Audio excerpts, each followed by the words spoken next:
People love blood when it's not their own. But tavern brawls are boring, and wars never have good seating. Thus, the famed fighting pits of Meereen opened shortly after the city's own founding.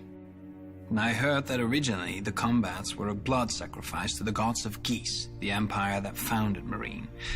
Some still believe they are, but the Giscari Empire died a long time ago and their gods went with them. Yet the pits remained open, filling the city's purse with gold from the ends of the earth. I suppose the fighting pits are a blood sacrifice after all. Only the gods changed. In the pits, slaves fought each other to the death for fame and glory. And gold for their masters. A lot of gold. Enough for the masters to invest in rigorous training. Slaves were taught to fight like Dothraki screamers, bearded priests of Norvos, iron-born reavers, Westerosi knights, Kohoric hunters, and Lysine pirates. Whatever would excite a crowd.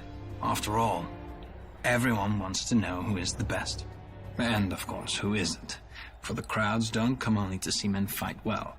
I've seen the masters release tigers, lions, and other exotic beasts into the arena to chase less costly slaves, barely trained, if at all. A whore once told me of an amusement in one of the less prestigious pits. One boy was rolled in honey, one in blood, and one in rotting fish. And then a bear was unleashed, and the crowd wagered on which boy the bear would eat first. I never heard who won. Then again, it was obvious.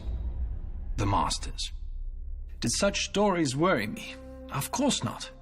I could fight, and for a good fighter, life was luxurious. Thousands of people chanted his name when he stepped into the pits. He would eat the choicest meats, drink the finest wines, and sleep on exotic furs. Often not alone. Women would fling themselves at him or sneak into his chambers to wait for him after a fight. Foreign princesses, priestesses, and even the wives and wayward daughters of masters. He never had to fear punishment. For a great fighter could be worth 300,000 honors. Another wife was always cheaper.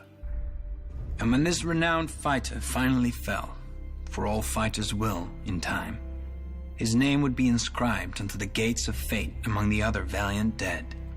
I remember once trying to count the names, but the gates opened before I finished, and another fight began.